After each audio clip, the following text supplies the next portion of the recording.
आपने कल test match का फाइनल देखा होगा, जिसमें आपने देखा होगा कि भारतीय बैट्समैनों ने किस प्रकार का अच्छा प्रदर्शन किया। सबने एक से एक बेहतर शॉट खेले और भारतीय मैच हार गई। किस प्रकार से इतने अच्छे अच्छे शॉट खेल के भारतीय मैच हारी, वो आप सबने देखा होगा। कंट्रोवर्सी हुई शुभमन गिल के शॉट पर। जो शॉट अच्छा था या बुरा हम उस पर पहले भी चर्चा कर चुके हैं, लेकिन उस शॉट के बाद जब कैच हुआ तो उस पर कंट्रोवर्सी शुरू हुई। कंट्रोवर्सी ये कि वो कैच जमीन पर टच हुआ था या नहीं हुआ था। बाकी सबका मानना ये था, एम्पायर का और जो थर्ड एम्पायर था उसका और आईसीसी का मानना ये है कि गेंद जमीन पर टच नहीं हुई तो भी वो नियमों के साथ थी और विकेट देना जायज़ था। लेकिन भारतीय जितने भी समर्थक थे और भारतीय जितने भी अनुभवी आदमी थे, उन्होंने ये कहा कि वो गेंद नीचे टच हुई है। या तो आप ये नियम बना दीजिए कि गेंद जमीन पर टच हो भी जाएगी तो भी उसको आउट माना जाएगा, और नहीं होगी तो उसको नहीं माना जाएगा। आपका जो नियम है वो आप ही को पता नहीं है। नियम ये है कि अगर गेंद जमीन पर टच होती है तो उसको विकेट नहीं माना जाता। अगर यही नियम है तो उसके बाद कोई नियम नहीं चलेगा कि उंगली नीचे होगी या ऊपर होगी। आप गेंद को ऐसे पकड़ लेंगे और अगर ऐसे टच होगी तो आप उसको विकेट नहीं मानेंगे कि उंगली से पकड़ रखा है। गेंद तो हाथ में ही है, किसी भी प्रकार से पकड़ लीजिए। नियम तो ये है ना कि जमीन पे टच नहीं होनी चाहिए। अगर जमीन पे टच हुई है तो उसको कैसे माना गया? अगर मान लिया गया तो आप नियम चेंज करिए अपने कि किसी भी प्रकार से पकड़ो गेंद कैच माना जाएगा। अगर आप ये नहीं मान रहे हैं, इसका मतलब ये है कि आपके नियमों में फॉल्ट है। बात इसलिए बढ़ी क्योंकि जब शुभमन गिल ने पोस्ट डाली तो उसके ऊपर उनको जुर्माना भुगतान करना पड़ा। उनको जुर्माना लगा दिया गया, कहीं और लोगों पे जुर्माने लगे। हमने देखा कि ये इतने जुर्माने इसलिए लगे क्योंकि मात्र कैच को इन लोगों ने गलत कहा।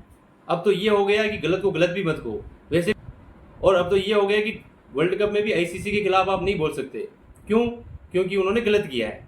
अगर उनके खिलाफ बोला जाएगा तो मैच फीस काट ली जाएगी। ऐसे तो फिर बीसीसीआई भी नियम बना देगी कि आईपीएल में कोई भी विदेशी खेलने आएगा तो उसके खिलाफ ऐसे ऐसे नियम बना दो। अगर बीसीसीआई ऐसा नहीं कर रही है तो आईसीसी को भी ऐसा नहीं करना चाहिए। अगर कैच है तो कैच दिखाया जाए, नहीं है तो नहीं दिखाया जाए। और सबसे बड़ी बात यह है कि भारत के बैट्समैन कर क्या रहे थे। अगर इस प्रकार का गलत डिसीजन लिया गया है तो खेलना इंपॉर्टेंट नहीं है, आपकी इज्जत इंपॉर्टेंट है।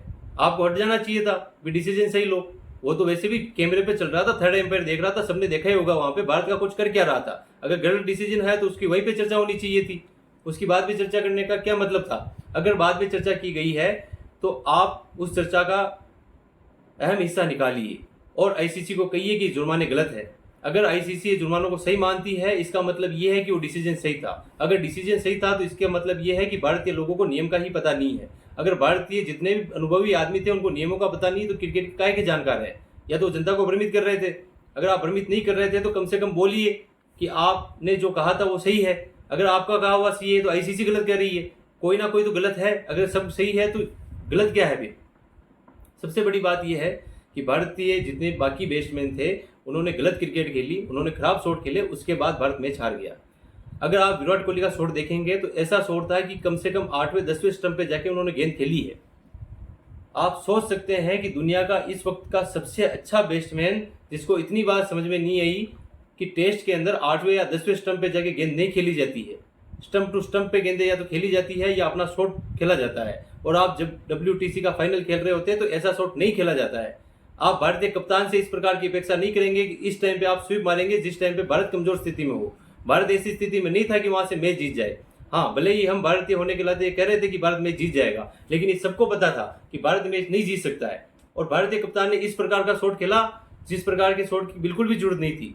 जरूरत थी तो एक अच्छी पार्टनरशिप की, कि भारत एक अच्छी पार्टनरशिप करे और वहां तक पहुंचे जो जीत की दहलीज हो। उसके बाद वाले बैट्समैन वो काम करेंगे। लेकिन भारत के कप्तान ने एक ऐसा शॉट खेला जिसकी आप अपेक्षा नहीं कर सकते। उसके बाद आप पुजारा का शॉट देखिए। पुजारा को टेस्ट प्लेयर कहा जाता है, भारत की नई दीवार कहा जाता है, और वैसे भी वो अपने टेस्ट कैरियर के चरम सीमा पर है। उनसे ये अपेक्षा करेंगे कि वो अपरकट ऐसा प्रकार का शॉट मारेंगे जिस प्रकार के शॉट उन्होंने जिंदगी भर नहीं खेले।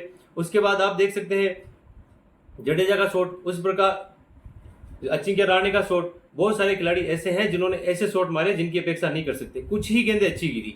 शुभमन गिल के शॉट पे ऐसा मान सकते हैं कि गेंद का थोड़ा उछाल ज्यादा था। शार्दुल ठाकुर की गेंद पे ऐसा मान सकते हैं कि गेंद अच्छी थी। बाकी सारी की सारी गेंदें ऐसी थी। और मोहम्मद सिराज जो सबसे पहले बैट्समैन है, उनको ओपनिंग करने आना चाहिए। सामने जब समी अच्छा खेल रहे थे तो उनके शॉट देखिए आप, उन्होंने उल्टा स्वीप मारा। इस प्रकार का खिलाड़ी जो 11वें नंबर का खिलाड़ी है, सामने एक खिलाड़ी ऐसा खेलता है जो 3 चौके मार चुका है, आपने उसको स्ट्राइक नहीं दी। हालांकि ठीक है, दोनों खिलाड़ी बराबर है, दोनों बैट्समैन नहीं है, लेकिन इसका मतलब ये तो नहीं है कि आप सामने वाले को स्ट्राइक देने के बजाय अपना शॉट खेलेंगे। नमस्कार, मैं हूं पंकज पारिक, आप देख रहे हैं न्यूज रिव्यू। धन्यवाद।